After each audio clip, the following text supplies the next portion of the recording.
Hey everybody out there in YouTube Lab, it's your friend Diego again, and we're here to talk some more about some Sex and the City stuff.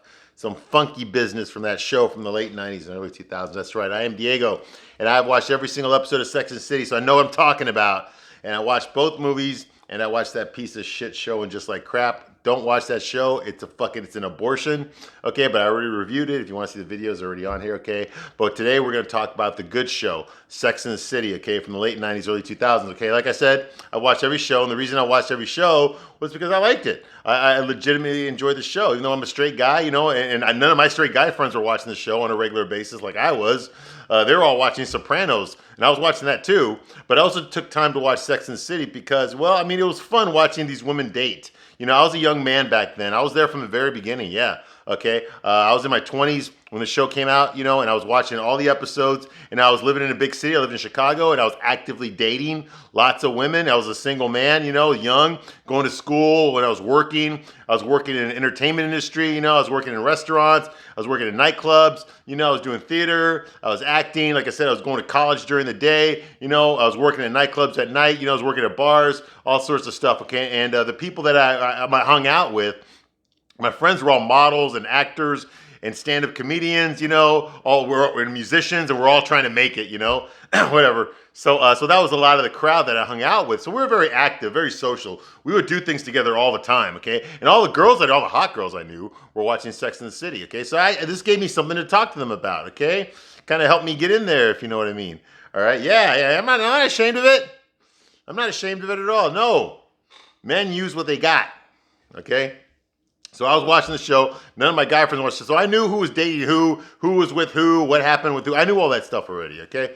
So I had something to talk to them about. It was a great icebreaker, you could say. Okay, I broke a lot of things, actually. Anyway, but that's not the point. The point is that I'm here to give you a straight man's point of view, okay? I do not censor myself here. So if you're easily hurt, okay? If you're a snowflake, if you're easily triggered, get the fuck out right now. I will not censor myself for you.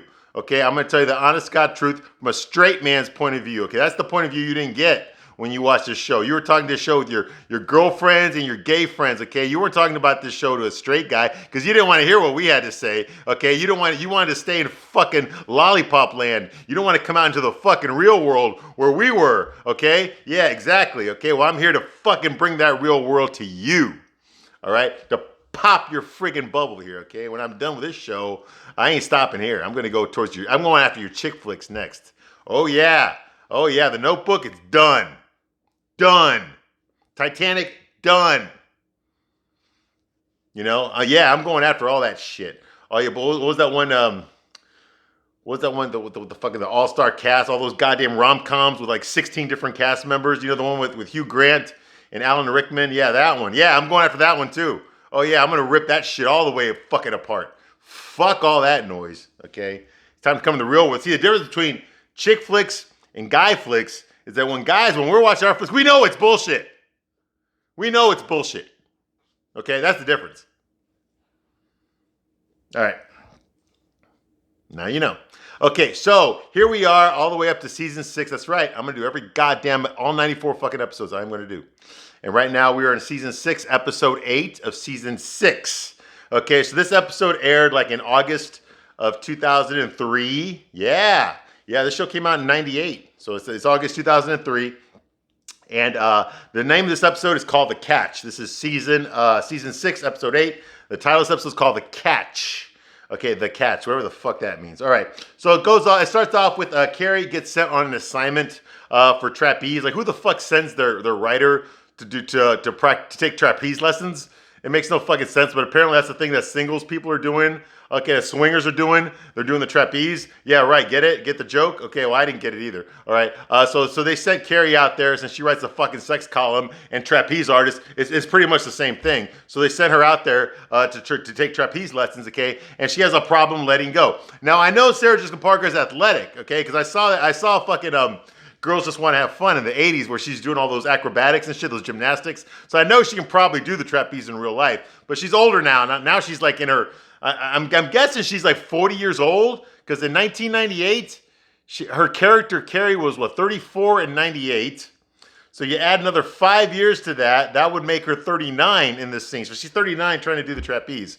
That's her character. I don't know her real age. That's her character's age, okay? She's 39 or 40, okay?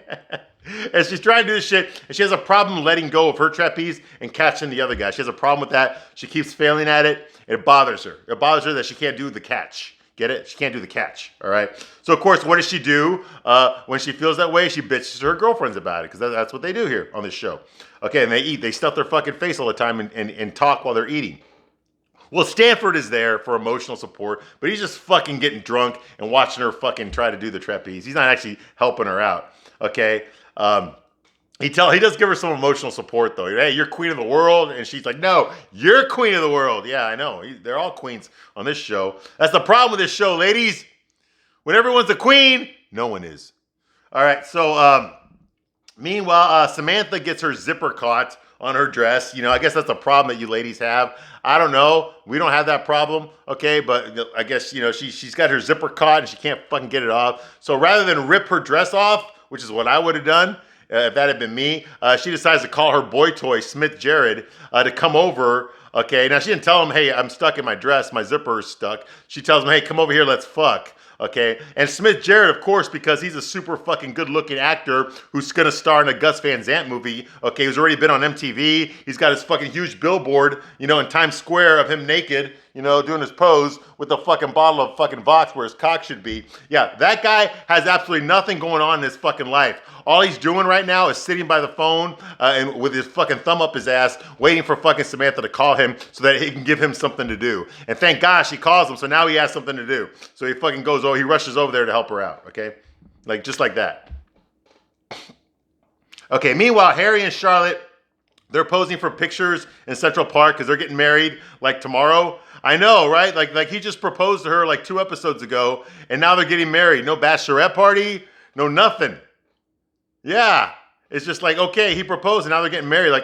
When Trey and Charlotte got married, there was a buildup, okay? They didn't just fucking get married. There was some time in between the proposal and the actual fucking wedding. There's a lot of drama going on with the characters before the actual wedding date. Okay, remember Carrie was cheating on Aiden at that time, so we're going through all that drama. Okay, nothing here. He drops on one knee. There's 1 episode of filler, and the next episode here, the wedding's gonna be tonight. This episode. What the fuck, man? That wasn't a lot of fucking time. No bachelorette party. I find that very hard to believe. I'm gonna raise a bullshit flag. One of many bullshit flags I'm gonna raise in this episode, but the first one's gonna be that. Okay, no bachelorette party. These bitches and no bachelorette party. Are you out of your fucking mind? Okay, these girls would have fucked every guy in the goddamn fucking male stripper review, okay, before Charlotte got married. And Samantha would have had them all again, too, at the same time. Yeah, she would have been filled out like an application. Oh, absolutely, absolutely. You're going to tell me, hey, I know how these women are, okay? These middle-aged, horny women, yeah, they want some, okay? They're going to get dicked down. All right, yeah, straight man's point of view. That's what it says right there, straight man's point of view. Okay, so that's going on here. Okay, and what is it? She wants their picture announced. Okay, she wants their picture, their photograph announced in the New York Times. She wants a whole picture, a whole write-up of them in the New York Times under nuptials, under weddings, okay? So she's criticizing Harry on his smile. Oh, you need to smile like this, So she's giving him a bunch of shit because she wants her picture. She wants their wedding picture in the New York Times, okay? Meanwhile, Steve gives Miranda, Steve comes over, he drops off his son Brady, who's 1, okay, 1 or 1.5 or something, and gives Miranda a gift, okay? It's an aromatherapy candle. It's one of those big fucking candles, okay? Aromatherapy candle. He gives it to Miranda as a gift. Now she's still in love with him, but she ain't gonna fucking say that shit, all right? And he tells her, hey, you can tell by the look on his face that he kind of doesn't want to say it, but he has to. He's like, oh yeah, Debbie got that for you, She wanted to give you a gift. And she would really like to meet you. I mean, she's around Brady all the time, So, what would you think about meeting her? Meeting my girlfriend who's a lot fucking hotter and treats me a lot better than you ever fucking did, you goddamn cunt. She's like, oh, well, sure, okay, yeah, I'll meet her, okay, yeah, okay, sure, no problem. Yeah, exactly, yeah, one of those, okay? Okay, so, yeah. So Miranda, of course, she bitches her girlfriends about it, and she's like, and she bought me a fucking candle. For serenity and calm, let me tell you something, bitch. I was serene and I was calm before I got the fucking candle. Yeah, okay. Yeah, that's how she is, okay? Samantha's like, oh my God, women and candles. I swear to God, it's like the new women and cats. Okay, candles are replacing cats now for pathetic women. Yeah. So where are your cats? Where are your candles, Samantha? Don't you have a bunch in your fucking loft? Okay. Miranda's like, she wants to meet. She wants to meet me. Like what? Are we like supposed to become like friends now? Yeah, exactly. Carrie's like, don't do it. Don't. She's a bitch. And they're like, well, have you ever met your ex's ex-girlfriends? He's like, no. I'm just trying to provide emotional support. Okay, good for you, Carrie. And Charlotte says, like, there's a baby involved. And Miranda's like, yes, I know. And that bitch is using my son, Brady, to get to me. Okay. Now, Carrie talks about, she changed the subject. She talks about her trapeze lessons that she took. Because remember, it's always about her. Okay. And she talks about how she can't do the catch. She keeps falling on her ass. Okay. Every time her instructor tries to catch her, she won't let go of her bar and she keeps falling down. She can't do the catch. Well, then all of a sudden, Harry arrives with some guy that we've never seen before. It's his best friend. He's from out of town. He's from Portland. He's just in town for the wedding. Okay, he's going to be Harry's best man. His name is Howie. He's played by this stand-up comedian named Brian Callum. I don't know. I've seen him before, but I can't remember what I've seen him in. Okay, but you've probably seen him before. He's got one of those faces. He just shows up on sitcoms all the fucking time. You put on any fucking random sitcom or TV show, and you'll see his fucking face. He'll be in an episode of something. Okay, that's kind of how I remember him. But I don't know which fucking sitcom or movie he was in. But I think he was in the Hangover movies, but I'm not 100% sure. I did not look him up. All right, but his name's Brian Callum. He plays Howie, who is Harry's best friend. And of course, the only reason he brought Howie to this fucking table, first of all, Harry came over to drop off all the photographs. That's what they were doing all day, was they were going through the photographs, to make sure they meet Charlotte's approval. He's dropping them off to Charlotte, And Howie makes a little joke like, hey, yeah, when we're done with this, Harry and me are going to go look for our testicles. Which I thought was a funny joke. It was a funny joke, all right? And of course, Harry's there. He whispers into Carrie's ear like, oh my God, he's a good guy, Carrie. I think you and him are going to hit it off. He's a catch, I see good things for you and him. That kind of fucking shit. And then, of course, Harry goes like, hey, Carrie, I was thinking that maybe, you could show my friend Howie around town. And he's just like, Carrie's like, oh, I can't. I got trapeze thing I got to do. He's like, oh, real? What a coincidence. I got a lion taming thing I got to do. That was kind of funny. Okay. So he gives her his card anyway, even though she just shot him down. He still gives her his card. Bullshit flag number 2 right there. Dude, a woman knows in the first few seconds whether or not she's going to go out with you. So even if she's attracted to you, if she says no, fucking go with it. Okay? She's not the only fucking bitch in the world. Okay, but no, he doesn't do that. He gives her his card anyway. Hey, well, I know you just rejected me, but here you go. In case you change your mind, give me a call, okay? All right, bye. And he fucking walks away. And the girls give her shit. He's like, he's a catch. Like, well, why'd you let him walk away like that? She's like, oh my God, he's only in town for the wedding. He's only gonna be here a week. Then he's gonna go. I mean, what's the point? And of course, Samantha's like, that's the point. Just fuck him and get it over with. You need to get fucked. And she's like, I can't, it wouldn't be right, blah, blah, blah. It's sex. It's fun. And Carrie's like, it's expiration dating is what it is. Okay? Carrie's like, I'm too old for a fling, okay? I can't barely do a swing. I can't do the catch. Okay? He's a catch. Do him. Which is some good advice. Okay. So now it gets down to the thesis of this episode is, when did it stop being fun and start being scary? When did it stop being fun and start being scary? In other words, when you're young, you take risks your life's all full of adventure. You think you're indestructible. And as you get older, you start being more cautious. You start taking your time, start looking for red flags, instead of just jumping all the way in. So when did it stop being fun and start being scary? Okay, well, like I said, Carrie's like, 39, 40 years old now. So yeah, she can't just be fucking riding the cock carousel like she was before, okay? But yeah, she still is. Okay. So she does some more trapeze and she still can't fucking do the catch. It's still bothering her. Okay, meanwhile, Anthony, Charlotte's gay friend Anthony. I love that guy, by the way. Mario Cantone, this guy's fucking hilarious, dude. I would love to see him do stand-up. Okay, I know he's gay in real life, but the fucker is so fucking funny. I love him. He's like me on the show, only he's fucking gay. All right, he just says whatever the fuck comes out of his mouth. He just says whatever the fuck he's thinking. He's got no filter. All right, I think that's awesome. All right, so Anthony takes charge of the wedding plans, of course. So he's bitching out people over the phone, and of course Charlotte's all stressed out, whatever. And Anthony's trying to manage Charlotte, okay. And Charlotte shows off her wedding dress, okay. And Anthony's like, oh my God, Audrey Hepburn, a wits, because she's Jewish. Get it? Well, she's Jewish now. She converted. Okay, she's not actually Jewish, all right, but she converted, okay.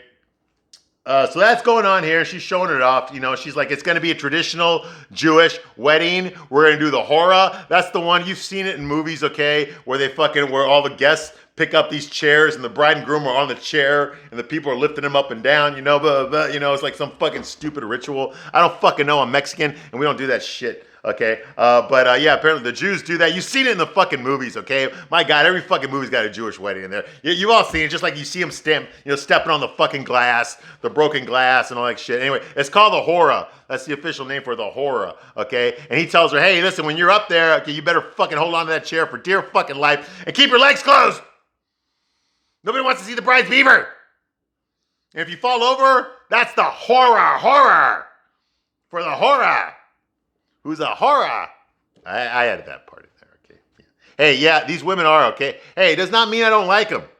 Does not mean I don't like them, okay?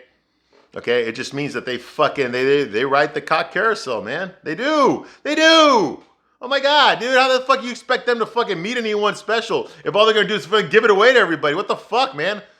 Guys, see, that's the problem. They don't show the guy's point of view on the show. They don't show what we really think about women like this, okay? Oh my God, man, I can be friends with women. I'm friends with lots of women like this, okay? But I'm not serious. And yes, I have slept with women like that, but that's not what I'm talking about. I'm not talking about the sex. I'm talking about if you want something more. Women can get sex a lot easier than guys can. They can get sex a lot easier than guys can, okay? So it's not as valuable. What's more valuable for a woman is to be in a steady relationship with a guy who gives her great sex and all these other attributes that come with it, okay? A guy who can turn her on, who can make her laugh, who can keep her on her toes, who can mystify her in a pleasant way, who's good and bad, who can provide for her, who can do all these fucking things, okay? Guys like that, there's not very many of them, okay? There's not very many of them, but guys like that, the ones that all the women want, they want a specific type of a girl. And one of the things that's top on the list is they don't want a girl who's fucking smoked more meat than Hickory Farms. Sorry, but it's true. It's fucking true. I'm sorry. You got standards. You got all these lists of what you expect from your man. Guess what? We have lists from what we expect from our woman, okay? And having sex with her is like on the bottom. I mean, it's what attracts us. It gets us in the door. It gets you in the door. But it doesn't mean we're going to keep you. Think about it. All right. So that's going on here. Okay, yeah, Harry walks in. And they're all excited because they get a phone call. Anthony gets a phone call from the New York Times. They want to make sure they spell the name Goldenblatt. That's Harry's last name. Make sure to spell it correctly. So that means that's confirmation that their wedding is going to be in the New York Times. Okay, so now fucking Charlotte's jumping up and and Anthony's like and all of a sudden Harry walks in. Okay, and he sees Charlotte in her dress. And she hides behind Anthony. Oh my God, no, you're not supposed to see me right now. Ah! And so he's got to fucking cover her and walk her to the door so she can run away. Okay. And Harry's like, do all brides act this way? And he's like, oh, I once had a bride who gave herself a stroke on the wedding day. But don't worry, she'll make it by for the wedding day.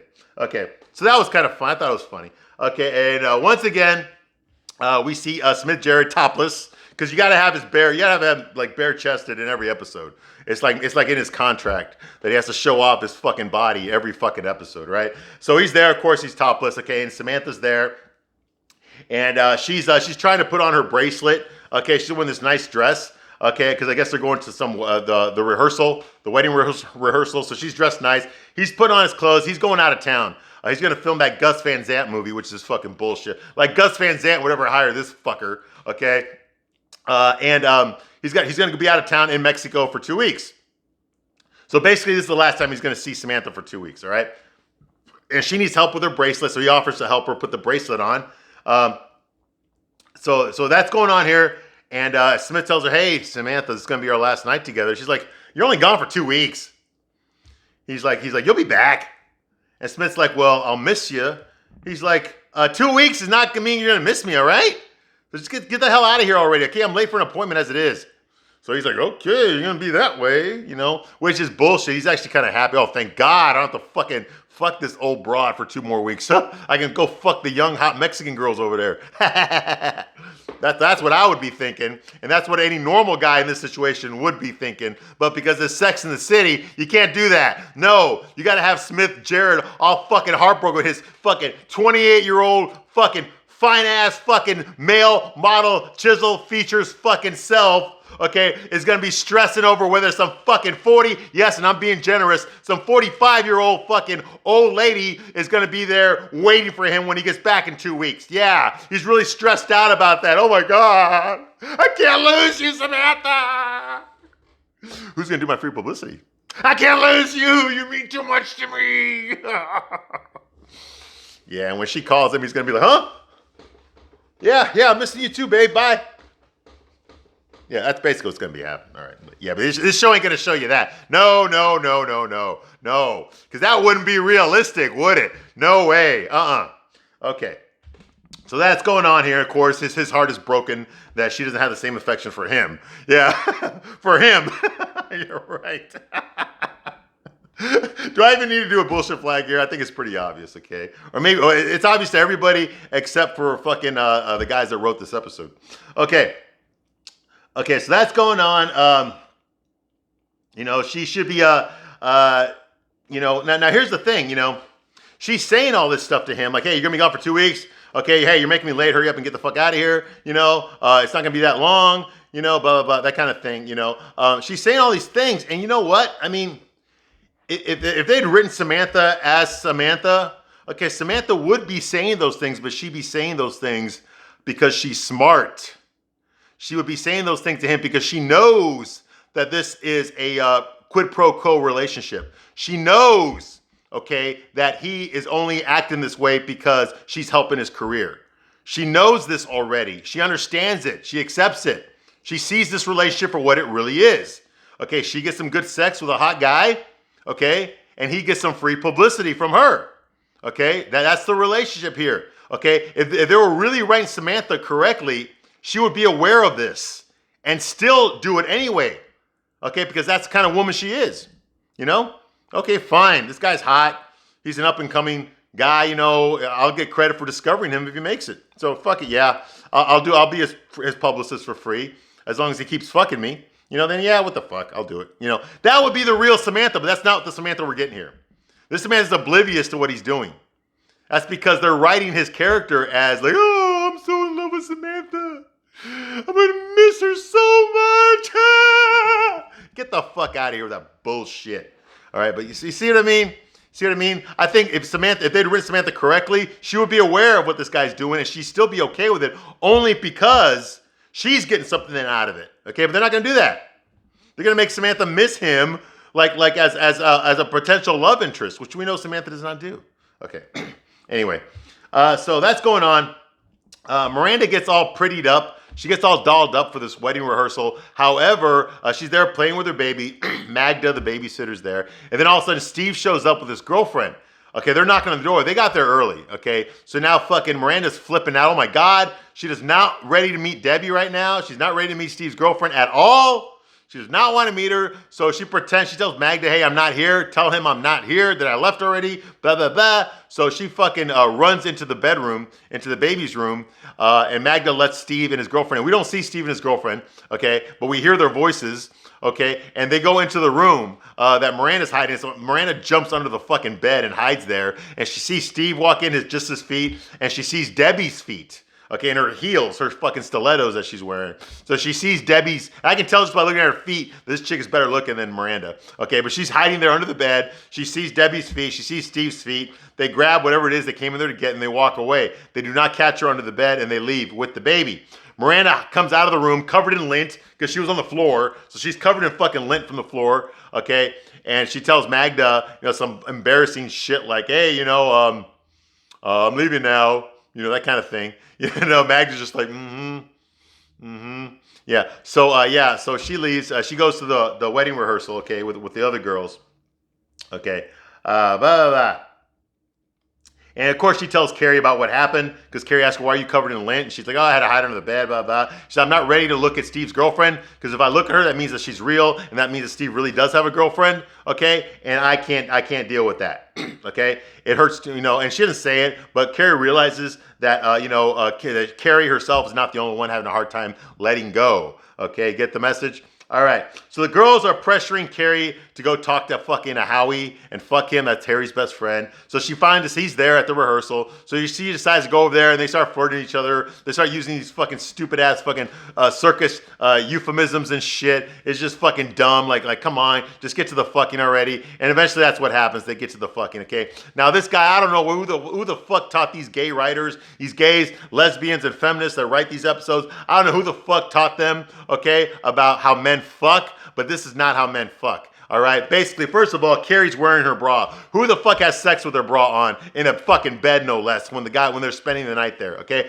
Nobody, okay? First of all, apparently this guy only knows missionary. He doesn't know any other positions. So he's basically on top, and he's pile jacking it, okay? Now, I'm not saying I'm not guilty of this myself, all right? But it looks to me like that's the only position he knows, and that's the only way he knows how to do it. Carrie, of course, is fucking pissed off because this guy, she says this guy can't fuck. Okay, she's not having a good time. He's just fucking going at it like a fucking jackhammer at her, okay? And when you got a woman like Carrie who's tiny, you got to be sensual.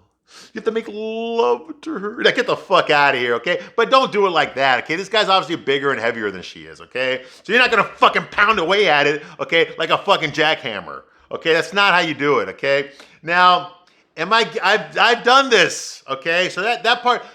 But I haven't all just done this, okay? You build up to that. Me personally, not every guy's different, okay? But personally, okay, when you're going at it that fast, okay, that's right before you climax. Right before you're about to fucking spoo your goo, okay? And give her a nice helping of your man mustard, okay? That's when you go all fucking Evel Knievel, okay? But you don't do that before. And this episode's making it look like that's all he did. He just fucking pounded her away the whole time in one fucking position, okay, and broke her back and wore her back out, threw her back out. Now, I've done that too, but it wasn't like this, okay? It wasn't like this, all right?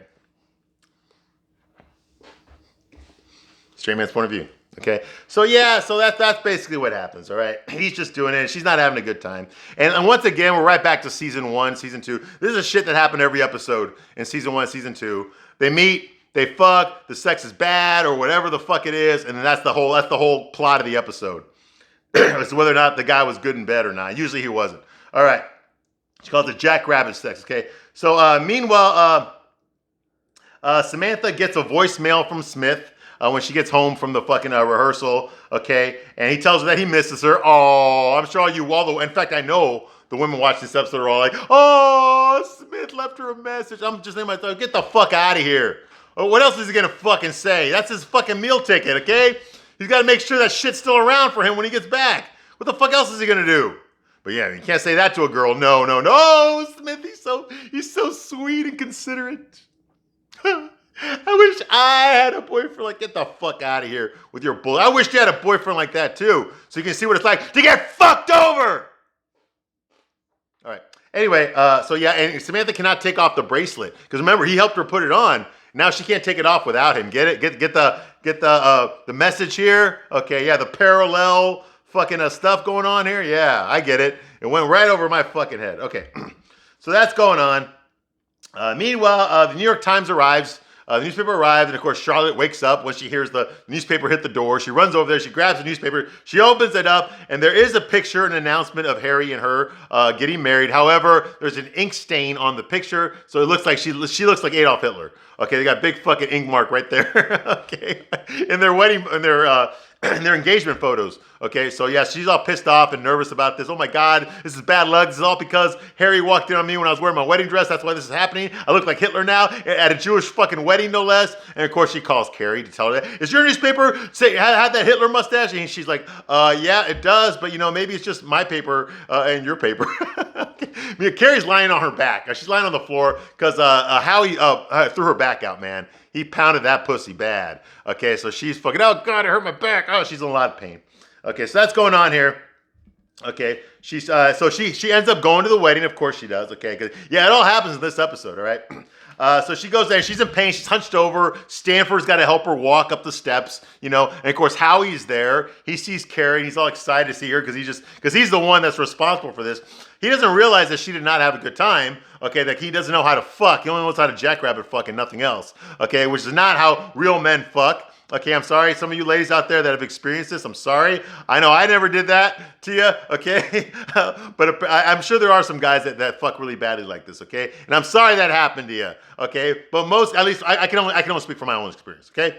Is that no, I would never just do, first of all, I never just do one position, okay? And second of all, I wouldn't do that. What you saw in this scene, that's what happens like right before I'm about to spew my goo, okay? As I so eloquently put it, okay? That's not like the whole time. That's bullshit. That's bullshit flag. Number like 14 right there. Okay, so he greets her, He's all excited to see her again. He's completely oblivious to the fact that she's crouched over and she's in fucking pain and it hurts for her to walk up the steps, and shit. She's basically fucking Quasimodo right now, okay? And he asks her out again. He's like, hey, tonight you want to go? And she's like, well, we'll see. He's like, what does we'll see? I know what we'll see means.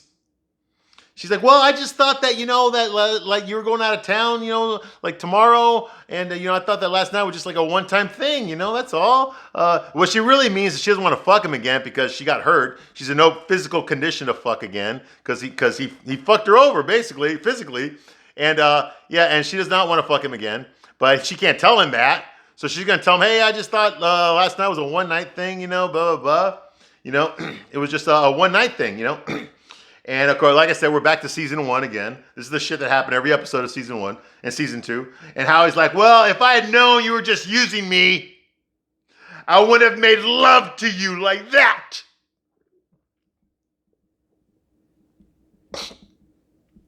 Yeah. Come on, man. A gay guy wrote this shit, all right?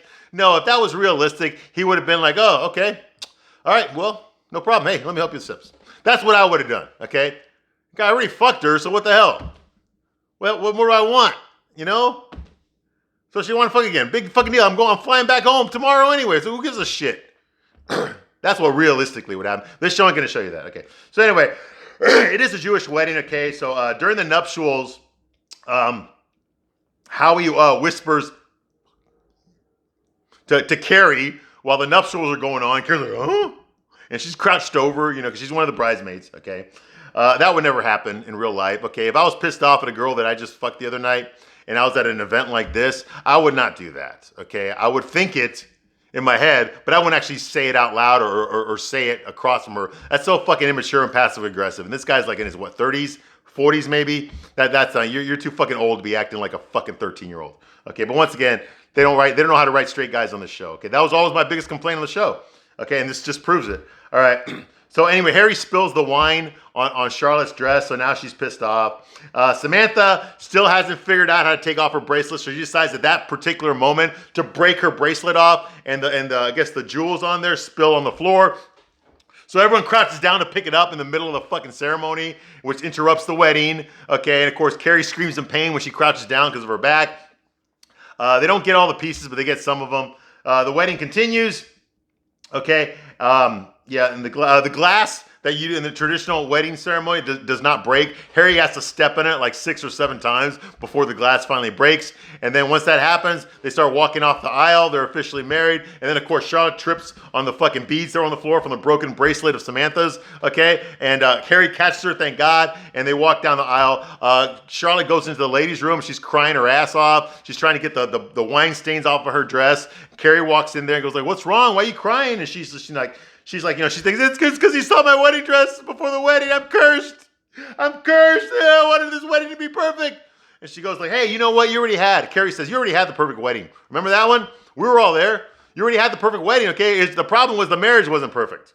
Okay? Well, now you got a bad wedding. Maybe that means the marriage will be perfect, you know? You're missing this. You got to fucking quit feeling sorry for yourself." Basically, and she's the one to talk, right? Carrie's the one to talk. You know? She's like, "You snap out of it because you're missing everything." So what do you mean? You're missing the whole wedding. You're missing everything. My God, you've got a great man there who loves you, who'll do anything for you. He'll catch you when you fall, okay? Don't you know how rare that is to find someone like that? I don't even have anyone like that. Once again, it's all about me. Well, she doesn't say that, but I say that. I say that. Okay. So, yeah. So, you know, so she's like, yeah, like I said, so it's all about her. So that brightens her spirit. So Charlotte goes back out there. Okay. At the reception, Samantha mourns the loss of her bracelet. She cries about that a little bit. Okay. And Howie's drunk and he says some embarrassing shit about how he looks at Carrie and goes like, you know, "At least we don't fuck someone and use her for sex." And so Harry grabs the microphone away from him like, "Okay, enough, Howie, you go sit down now." Okay. Then Miranda makes a speech. Miranda makes a speech that she prepared on a card, and she stands up and looks at Charlotte, goes like, "My friend over there is very good at showing her love, you know," and she opened her heart to someone. And then while she's doing that, she puts the card over the candle, and the fucking card catches on fire. And Miranda's like, and anyway, and then the card catches on fire while Miranda's trying to read it, and everyone freaks out except for Anthony. Anthony gets on a fucking he throws his fucking martini at Miranda. He just gets up to she's like it's fucking hilarious. It's fucking hilarious. You gotta watch that scene. It's on YouTube. Okay, I can't show it here, but you gotta watch this. It's fucking hilarious. I fucking lost my shit. It was so fucking funny. It was so fucking funny. Okay. She's like,